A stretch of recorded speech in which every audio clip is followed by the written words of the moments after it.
you because I fear you or I fear hell. It is because when I look at what the Lord did for me, I have no choice but to love Him. Even if hell was not there, I would still love the Lord. I'm telling the truth. Even if hell was not there, the much I have known Him, I will still love Him and live for Him.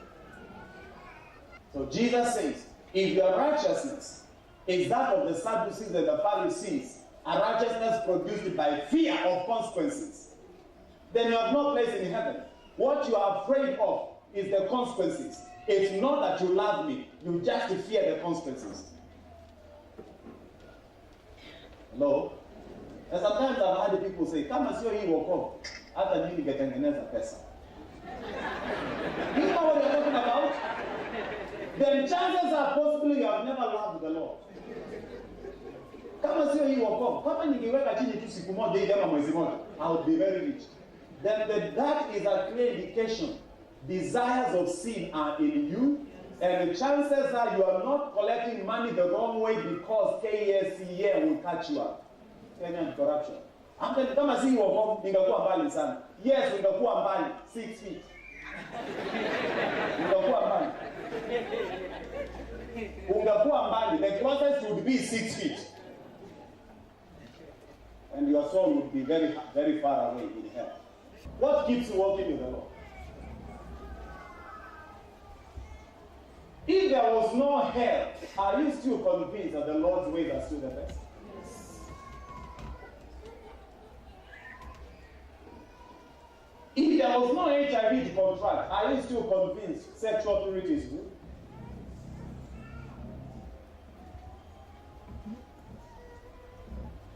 No. I wish these temptations were never there. No. Love is not genuine until there's an option. So temptations will keep on coming so that the validity of your love for Him above temptation can be authenticated. Temptations will be there because it's only when you choose God is this way and His word, the flesh is here and the pleasure. Which way? When you say, Lord, my body is going this way, but I choose you. Now, your love for Him is genuine. When you say, I love you, He says, yes, you have proved it. But if you love Him simply because there are no temptations, your love is questionable. You don't know what I'm saying? Yes. If you love that woman because she's the only female person on earth, you don't love her. The only way she should believe you love her is you are surrounded by 100 others and you settle on her. There were options, but you chose her. Now that is love. In the absence of temptations, your love for God cannot be authenticated. So next time you have a temptation to deal with, just tell yourself, I will prove to God that I love Him. So, the first sin that will keep people away from heaven is unrighteousness. That is not having the nature of God inside you to control and to direct you. And that nature of God, you can't get it by going to church. You can only get it by giving your life to Christ. Then He will put His righteousness in you, and it will direct you in living right. It will direct you in turning away from sin. It will direct you into loving God. So the first category of people that will not go to heaven are the unborn again. If you are not saved, you are not making it there. The second group, the fornicators. Both 1 Corinthians 6:9 and Galatians 5:17, they mention these people, the fornicators. Listen. Fornication is sexual intercourse by two people who are not married to each other. Sexual intercourse between two people who are not married. And for a marriage to be a marriage, are you listening to me? It must be recognized by 3 institutions. Number 1, it must be recognized by God and the church. Number 2, it must be recognized and accepted by the society. And number 3, it must be recognized and registered by the government. Those 3 institutions make a marriage legal. Come we stay is not a marriage. And if you are cohabiting, go get out today. If you're living with somebody and the parents don't know, or your parents don't know, get out. That's why in the wedding in Cana of Galilee, Jesus was there to represent God. And the society was there. There was no government because the Jewish culture was theocratic, not democratic. That's why when you want to get married in House of Grace, we give you a form for your parents to fill and return. And on that form, they must sign and append their signatures and a photocopy of their IDs. Then after that, we announce it here on the pulpit for the public to know for 21 days, 3 Sundays. Why? For the public to know, the society. Then on the day of the wedding, we give you a certificate from the government. 3 recognitions. If you have not gone through that, advise yourself.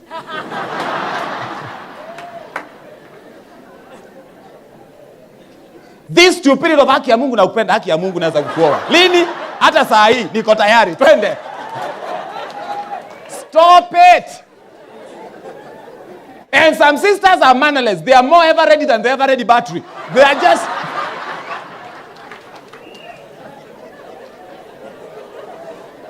You just need to tell them naweza kukuoa. The next question from her will be, unataka lini? More ready than the ever-ready batteries. In general, the second category of people that will not enter heaven are the sexually immoral. Sexually immoral. You're having sex with somebody you're not married to. It doesn't matter whether you are single or the person is married. But as long as it's a person you are not married to, you are living in immorality and you will not enter heaven. And remember, these desires are in this flesh. And you walk up with them, and I walk up with them. Because this flesh, remember, is not wood. It is never saved. Paul says, I discipline it. Do you discipline yours, or it is the commander-in-chief?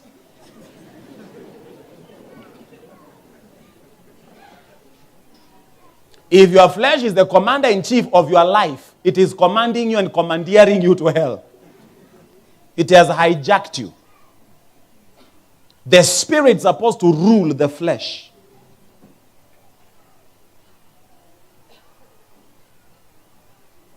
The second group that will not enter heaven are the sexually immoral. These are fornicators and adulterers. The third group, idolaters. Worshippers of idols. Idolatry. Now, is it not amazing that the scriptures would warn the church against idolatry? The church today is so full of idol worshippers. Today, there are no more idol worshippers in the world than there are in the church. Because what is an idol? An idol is not the Chinese dragon or the Indian god with the 10 fingers. That's not what an idol is. Neither is it the carvings from Wamunyu.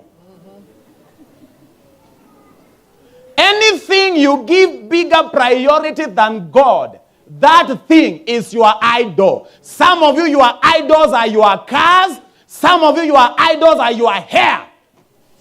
You can steal God's tithe because of your hair. You are an idol worshiper. You can steal God's tithes and offerings because of your car to soup it up. You are an idol worshiper. Anything you value more than God, that thing is your idol. And there are so many idol worshippers today. Some of them are watching at me now. Maybe you are seated with one. 1 John 5:21. Okay. Little children, the idols will not keep themselves away from you. The idols will be coming to you. It is you to keep yourself away from them. For some of you, your idols is sex. Others, it is money. Others, it is food. I mean, you cannot just fast for a day. Food has become your God. Philippians says that. Their God is their bellies. We can call for fasting on Tuesday, but you can't do it. Food has become your idol. It has become your God.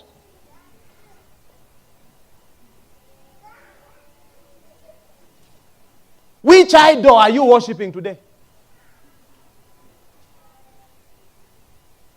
And I can tell you, like I've always told you, if you want to know what your idol is, check where your money goes most.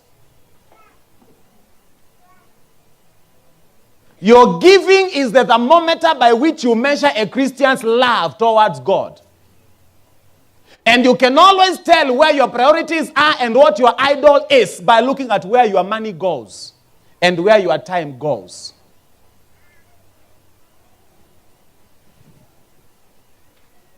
What is your idol? What is your idol? What is this one thing that if God pretended not to see you and not to know you, you do it and come back as if you did nothing? Around. What is this one thing? And you will be surprised that even our prayers are full of idolatry. Father, give me, and give me, and give me, then give my wife, and give my children. Father, give us. Is your name Jimmy? All the time, me. It ends with me. Give me. Is your name Jimmy? Where did the love of God go to? Because even most of us threaten God. If you don't do it for me by the time I turn 20, Mungu tunaachana. Now, you're laughing and I'm speaking the truth. I've been walking with the Lord. Imagine all these years I've been walking with the Lord. I've been serving Him. Look at my life now. Don't you know that there is also the fellowship of His suffering? We are not only called for His glory, but if need be, also to the fellowship of His suffering. Where did the all-time Christianity go? Now you need people to follow you up so that you can remain born again. What about those of us that had no one to follow us up? You have no one to follow you up, and if you are known you're born again, you're beaten and thrown out of home. Where did that go? And we still stood. I have never needed anybody to follow me up. But with all the follow-up, you fall in the morning, you get born again in the afternoon, you repent in the evening, you rededicate tomorrow. You are followed to do homework in school. Now you must be followed to follow the Lord. Hey, please, mature up and give people time to do their own things. I'm not a policeman. I will not follow you. If the love of God cannot keep you with Him, fear of me will not keep you either. The last group I will look at for today is the drunkards. It is there in 1 Corinthians chapter 6, verse 9 down to 10. It is there in Galatians. Drunkards. I don't care whether you drink when you have a business, a company's end-year meeting. I don't care. I don't care what you drink. As long as you drink, you have no place in heaven. You have none. The Bible says, neither shall drunkards enter there. They have no place there. Think about a drunkard in heaven. Can you imagine that? Just think about that.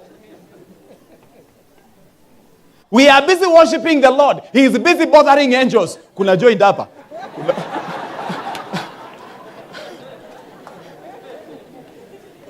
Or a sister is there who is an immoral sister admiring the chest of Angel Michael. Wicked you. Can you see why some people can't enter there? Are we together? Then thieves. They will not enter there. The Bible is clear. Thieves will not enter there. If you are stealing pens and small things here on earth, what about when you find yourself in the streets of gold? Is God's gold safe with you there?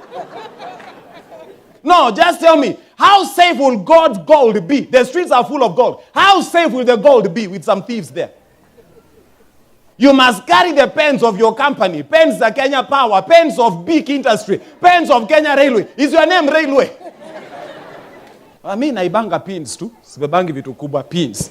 Are they bought for your house? Why are your children having books of the Republic of Kenya? Is your name the Republic? Why are they having pencils that your boss bought for the office? How come they are the ones your children are using in school? Kama wewe ni mwizi wa pencils, ukiona dhahabu. You are stealing even God's tithes and offerings. What happens when you land there and you find gold everywhere? What will you do? Some things are supposed to just, common sense should tell you. These kind of fellows cannot make it there. So, I will continue with this thing until all of you are set for heaven, and whoever goes to hell will be a personal choice. Prophesy cars on us. What is the purpose of a car when you're in hell? You plus that car will burn together. Prophesy promotion. Yes, the Lord will give you that promotion, no problem. But what does it benefit a man if he gains the whole world and loses his soul? Or what can a man give in exchange of his life? Rise up on your feet. I want to clap a little louder than before. I want to sing a little louder than before. I want to jump higher than before. I want to shout a little louder than before. Somebody sing freedom, freedom, freedom, freedom, freedom. I thank you for freedom, freedom, freedom, freedom. I want to clap a little louder than before. I want to jump a little louder than before. I want to jump higher than before. I want to shout a little